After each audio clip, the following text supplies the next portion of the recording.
안녕하세요. 시니어 톡톡입니다. 오늘은 우리 마음속 깊은 이야기를 나누어 보려 합니다. 살다 보면 가장 사랑하는 사람에게서 가장 깊은 상처를 받을 때가 있습니다. 어느 날 아버지가 오랫동안 간직해온 시계를 정성껏 고쳐 아들에게 건넸습니다. 내가 어릴 적 좋아하던 시계야. 내 손목에 다시 차면 좋겠다 싶어서. 하지만 아들은 시계를 보자마자 말했습니다. 아버지, 요즘 누가 이런 거 차요? 스마트워치 쓰면 되지. 이런 건 필요 없어요. 그 말은 시계를 부정한 게 아니었습니다. 아버지의 마음을 무시하는 말이었습니다.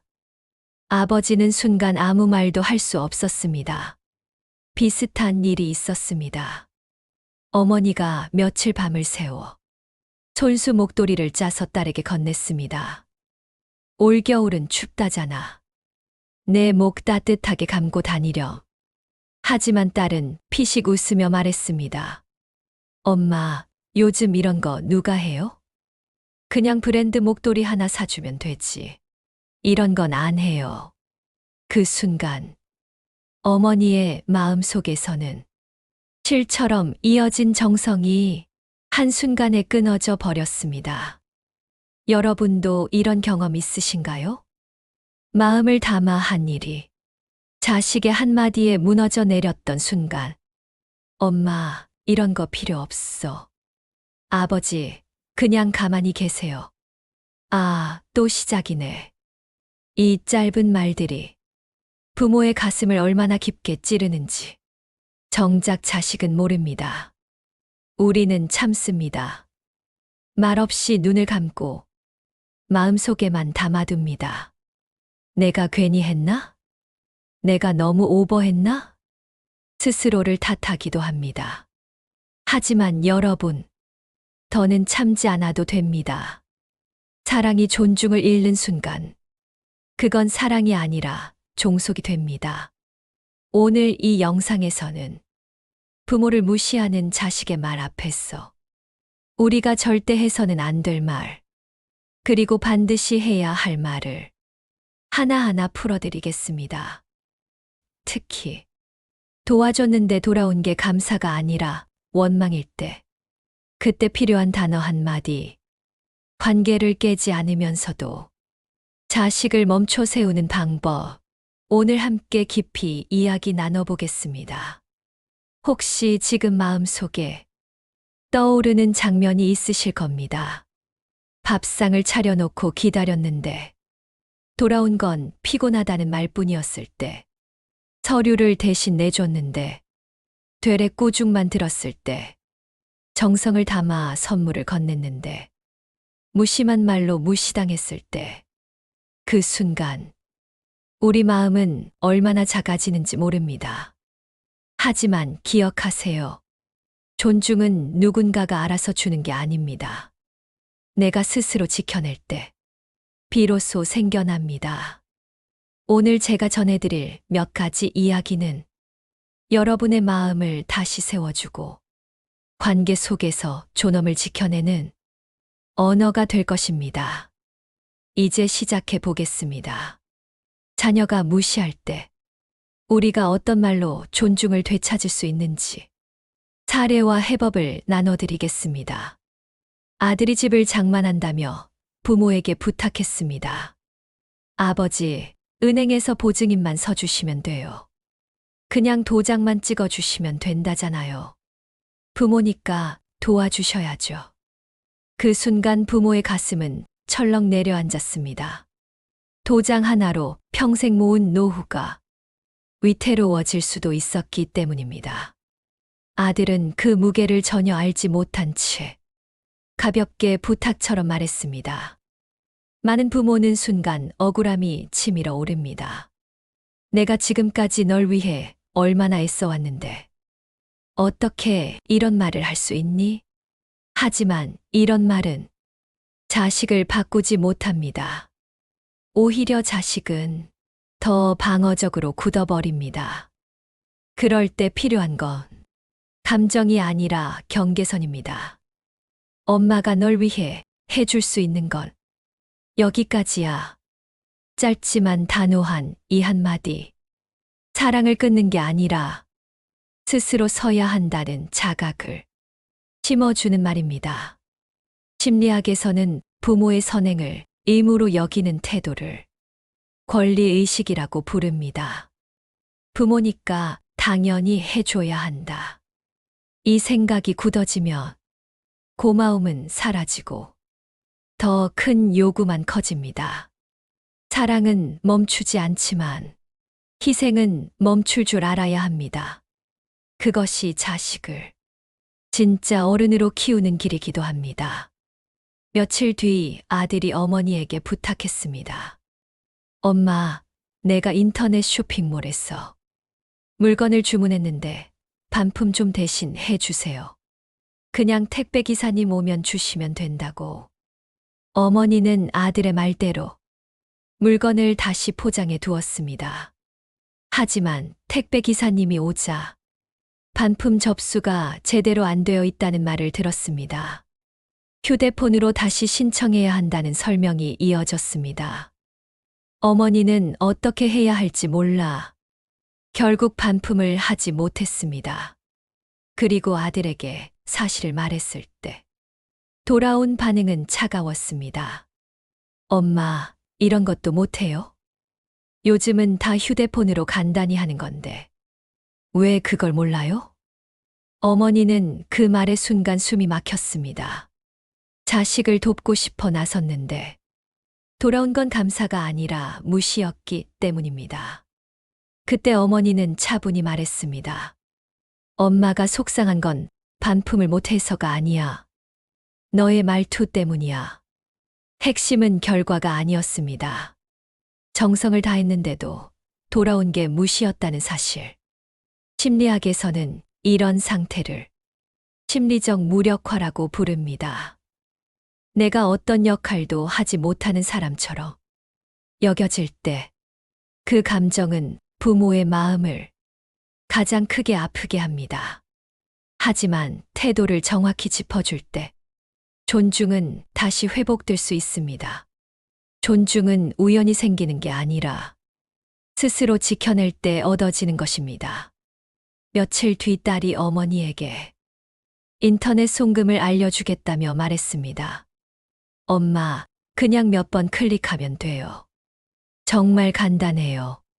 처음엔 친절했지만 곧 짜증이 묻어났습니다. 아, 진짜 답답하다.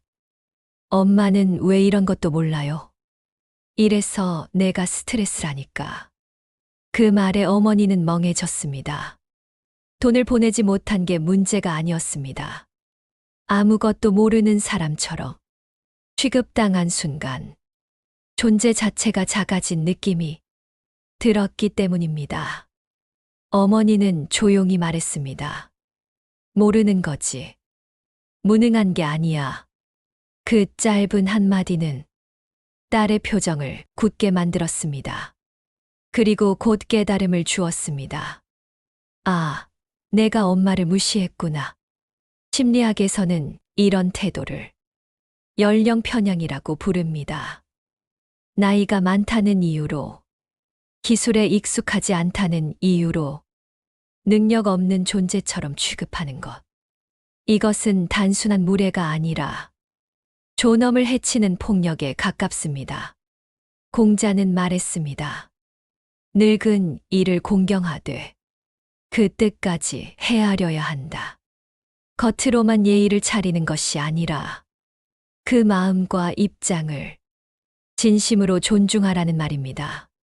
어머니의 한마디는 자신을 지키는 동시에 딸의 태도를 바꿔놓았습니다. 모른다고 해서 무능한 게 아니고 아는 게 많다고 해서 상대가 더 못한 사람이 되는 것도 아닙니다. 이 세 가지 순간만 봐도 알 수 있습니다. 부모가 감정적으로 울거나 억지로 참지 않아도 짧은 한마디로 관계가 달라진다는 사실을요. 하지만 현실은 여기서 끝나지 않습니다. 부모가 아무리 최선을 다해도 때때로 돌아오는 건 감사가 아니라 비난일 때가 있습니다. 특히 손주를 돌보는 문제에서 그 상처는 더 깊게 다가옵니다. 어머니가 하루 종일 손주를 돌봐주었습니다. 아침 일찍 도시락을 챙기고 오시며 간식까지 준비해 2시간 넘게 달려갔습니다. 기저귀를 갈고 낮잠을 재우고 우유를 먹이고 온종일 밥 한 끼도 못 먹은 채 아이만 바라봤습니다. 저녁이 되어 아들과 며느리가 돌아왔습니다. 식탁 위엔 어머니가 직접 만든 이유식이 덩그러니 놓여 있었습니다. 아들은 말했습니다. 엄마, 이렇게 이유식 하면 안 돼요. 요즘은 알레르기 단계 맞춰서 먹여야 한다니까요. 옆에서 며느리도 거들었습니다. 낮잠도 너무 오래 잤잖아요. 오늘 밤 또 못 자겠네요. 요즘은 다 수면 교육하는데. 어머니는 왜 이런 걸 모르세요? 그 순간 어머니의 가슴은 철렁 내려앉았습니다. 하루 종일 몸을 갈아 넣어 돌봤는데 돌아온 건 고마움이 아니라 비난이었습니다. 어머니는 조용히 가방을 들고 일어나며 말했습니다. 그래, 엄마가 부족했나 보다. 그럼 이제 내가 직접 해보려. 이 말은 단순한 푸념이 아니었습니다. 나는 너희 집 일꾼이 아니다.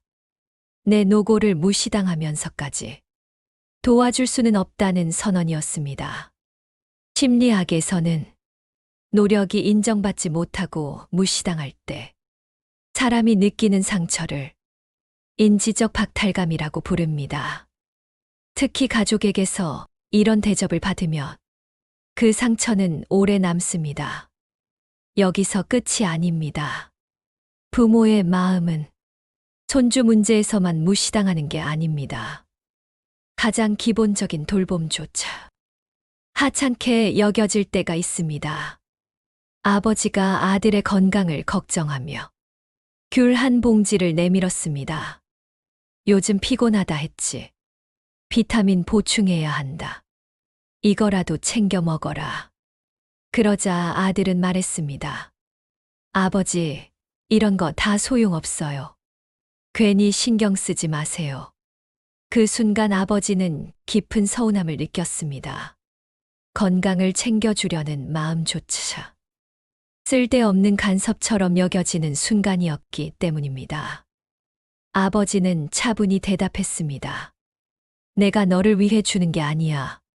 사람으로서 서로 챙기는 게 당연한 거다. 내가 나를 챙기듯 나도 너를 챙기는 거다. 그 한마디에 아들은 순간 말을 잃었습니다. 부모의 행동이 단순한 잔소리가 아니라 존중과 돌봄의 표현이라는 사실을 비로소 깨달았기 때문입니다. 사랑은 무조건적인 희생이 아닙니다.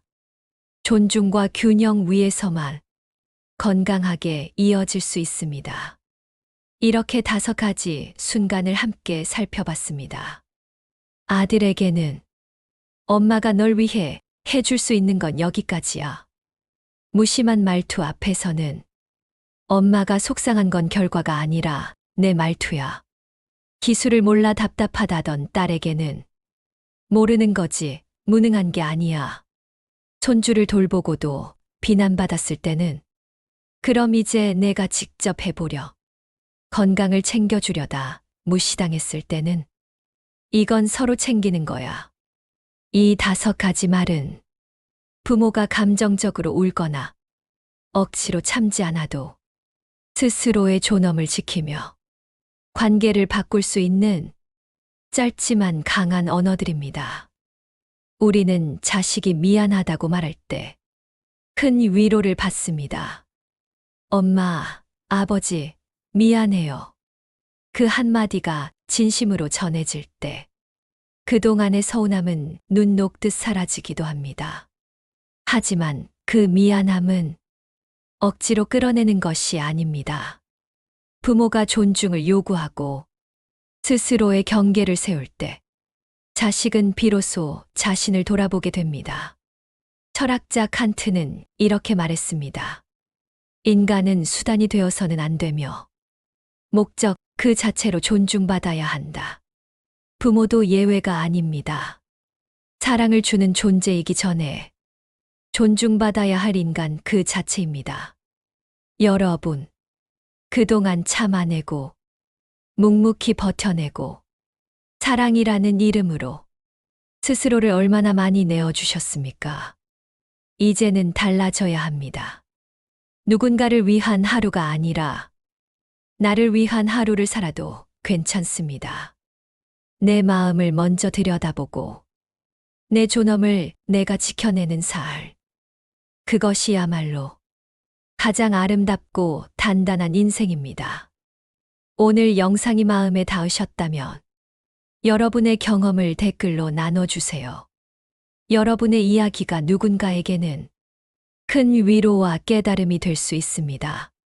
그리고 이 영상이 도움이 되셨다면 주변 분들에게 공유해 주시고 구독과 좋아요로 함께 해주세요. 여러분과의 소중한 연결이 저에게는 큰 힘이 됩니다. 오늘도 수고 많으셨습니다. 여러분의 삶이 존중 속에서 더 따뜻하고 단단하게 이어지기를 바랍니다.